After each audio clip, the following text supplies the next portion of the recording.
Bogor, Jawa Barat, tersimpan kisah keteguhan yang menyentuh hati. Yasir Al-Habsyi telah menjalani lebih dari 1097 kali cuci darah akibat kerusakan fungsi ginjal. Penyakit tersebut dipicu oleh pola hidup yang kurang sehat, sering begadang, dan diperburuk oleh riwayat hipertensi yang dimilikinya. Ia divonis gagal ginjal kronis setelah 1 tahun menikah dengan sang istri pada tahun 2015. Pada awalnya, ia sempat menolak dan merasa putus asa menghadapi kondisi tubuh yang melemah. Namun sang istri, Riri Robiani, tetap setia memberi dukungan agar tetap rutin menjalani pengobatan serta rutin mendampingi sang suami cuci darah sebanyak 2 kali dalam seminggu. Dukungan Riri membuat Yasir perlahan bisa berdamai dengan kondisinya dan menjalani hidup dengan lebih tenang. Kehadiran si buah hati pada tahun 2019 menambah semangat baru bagi pasangan ini untuk terus berjuang dan menjaga kesehatan. Kisah Yasir dan Riri menjadi bukti nyata bahwa cinta, kesetiaan, dan ketegaran mampu menembus segala rintangan. Rutinitas cuci darah yang panjang bukan lagi beban, melainkan simbol harapan dan kekuatan yang tak pernah padam, dan menginspirasi banyak orang untuk lebih kuat menghadapi ujian dalam kehidupan.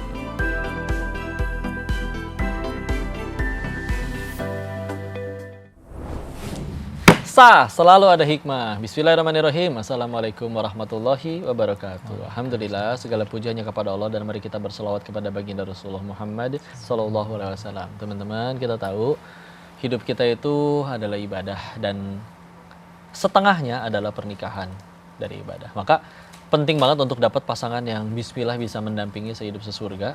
Karena kalau tidak, naudzubillah, ada yang menganggap pernikahan itu mengerikan, naudzubillah, di luar sana. Makanya bismillah, ini narasumber kau luar biasa. Pasangan yang mendampingi pasangannya cuci darah 1097 kali. Kita langsung tanya-tanya ke beliau ya. Assalamualaikum warahmatullahi wabarakatuh. Ayasir dan Teh Riri. Sehat ya? Semuanya alhamdulillah ya. Alhamdulillah, mudah-mudahan selalu dipersatukan sampai surganya Allah. Amin. Alhamdulillah. Kita izin ngobrol-ngobrol. Ya, boleh Ustaz. Awalnya tuh gimana sampai akhirnya ketahuan ini sakit dan harus cuci darah terus-menerus? Gejala awalnya waktu itu apa pertamanya? Ya, berawal kita menikah tahun 2014. 2014. Mulai timbul gejala itu di tahun 2015. Setahun pernikahan. Di situ timbul gejala-gejala kayak sesak nafas, badan menjadi bengkak, pipisnya jadi lebih sering, di mulut kayak ada aroma besi karat. Nah, di situ kita langsung periksa ke dokter. Pertama vonis itu jantung bocor. Awalnya ya, belum ke ginjal. belum ke ginjal. Terus dokter ngasih obat 1 bulan tidak ada membaik, tidak membaik. Karena memang Akhirnya salah dokter diagnosa ya. suruh ngecek lab. Cek lab, disitulah baru ketahuan kalau ginjal aku itu kata dokter ini udah parah banget. Apa yang dicek, darahnya atau urinnya? Darah, cek darah, waktu itu. darah ya, ureum kreatinin waktu itu. Dan ternyata dokter udah langsung, kamu jangan fokus ke jantungnya, kamu fokus dulu aja ke ginjal kamu. Ini ginjal kamu udah parah banget. Gitu. Bahkan kamu udah butuh cuci darah katanya, karena dilihat dari hasil lab yang udah parah dan juga dari fisik aku yang aku udah bengkak banget dan aku udah sesak. Waktu itu tuh ya, 2015. Dan dari situlah mulai aku divonis gagal ginjal, disuruh cuci darah. Sebenarnya aku dulu masih belum mau ya, belum menerima. Dalam waktu 4 bulan, 5 bulan itu masih coba-coba alternatif, herbal, dan tidak membaik. Akhirnya pada tanggal 19 Oktober 2015 pertama kali cuci darah. Terus aku cari tahu di internet, di media, cuci darah itu apa, gagal ginjal itu apa. Dan ternyata gagal ginjal kronis itu belum ada obatnya dan harus cuci darah seumur hidup gitu. Beda lagi kalau gagal ginjal akut itu masih ada kemungkinan kembali lagi fungsi ginjalnya. Sedangkan aku udah divonis gagal ginjal kronis. Saat aku tahu ini harus seumur hidup, dulu yang pertama aku lakukan itu adalah aku bersama almarhum mama ngobrol dan untuk mencoba mengembalikan istri aku dulu untuk ke orang tuanya secara baik-baik. Gitu. Karena masih baru nikah banget, belum ada anak juga, mungkin suami itu merasa tidak ingin mengajak istrinya untuk menjalani ini seumur hidup. Jadi mertuaku bilang, menawarkan untuk dipulangin lagi aja ya, mumpung masih muda. Ngobrol kayak gitu sama ibu, berarti Teteh waktu itu belum tahu? Belum. Sudah. Iya, maksudnya niatnya. Belum tahu. Jadi yang gimana nanyanya teh pas? pun ibu almarhum. Jadi ngobrol berduanya sama ibu mertua almarhumah. Oke. Jadi aku Jawabnya tinggal- apa berarti waktu ditanyain gitu teh? Kalau dia ngumpet di kamar mungkin takut juga sama jawaban. Waktu itu kaget juga, sempat malah marah. Maksudnya ya ujian kan tidak bisa pilih ya. Aku Iya. sudah menikah juga. Jadi ujian suami udah pasti jadi ujian aku juga. Maksudnya ingin dipulangkan, sempat marah juga kenapa seolah meragukan kesetiaan, meragukan aku. Jadi kayak emang nggak percaya aku bisa Iya, meskipun dampingin itu niatnya kan suamiku. baik Iya. sebetulnya. Justru kan itu bukti sayang kan ya. Iya, justru Nggak terharu pengen banget. orang yang Nggak mau orang yang disayangi aku malah jadi sayang. repot gara-gara Iya, kitanya gitu kan. Betul banget.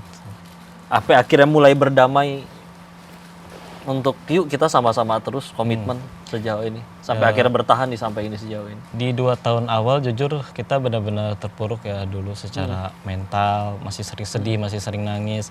Secara ekonomi kita benar-benar nggak ada penghasilan sama sekali, tabungan sampai habis, uang sampai nggak punya gitu.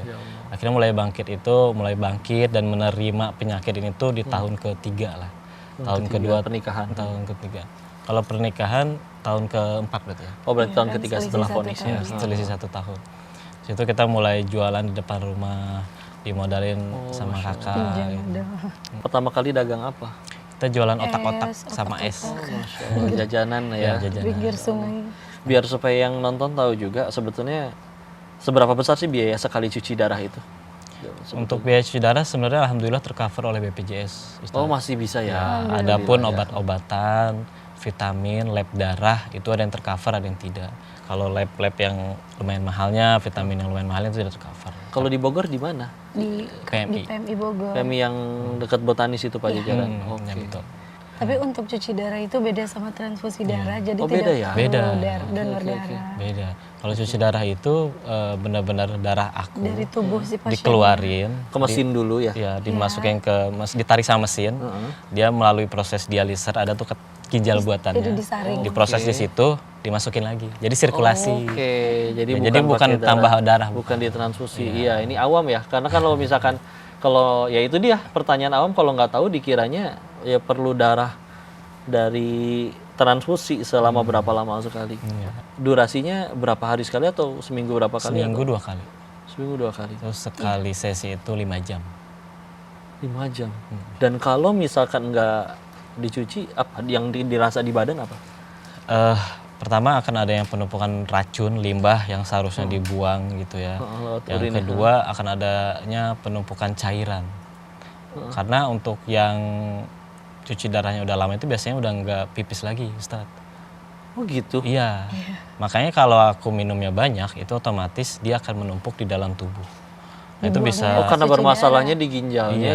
ya. Jadi dia nggak ngebuang pipis. Iya. Jadi nanti Jadi salah satu fungsi cuci darah itu selain menyaring limbah racun di dalam darah, dia pun berfungsi untuk membuang cairan berlebih dalam tubuh yang seharusnya dibuang oleh urin. Masya Allah, la haula wala quwwata illa billah. Ya, betul. Ini makin penasaran nih pemirsa tentang ujian cinta mereka. Tadi pengetahuan medisnya ya, kalian tambah tahu tentang cuci darah dan penyakit ginjal. Untuk itu jangan kemana-mana, kita akan ngobrol lagi lebih banyak lagi dengan beliau-beliau ini. Jangan kemana-mana, tetap di Sah Selalu Ada Hikmah. Ya mungkin karena aku orang sakit gitu ya, kadang mikirnya udah ke bab kematian aku mikirnya ya Allah, semoga nanti husnul khotimah udah itu. Oh iya, itu dia. Udah husnul Itu khotimah. dia.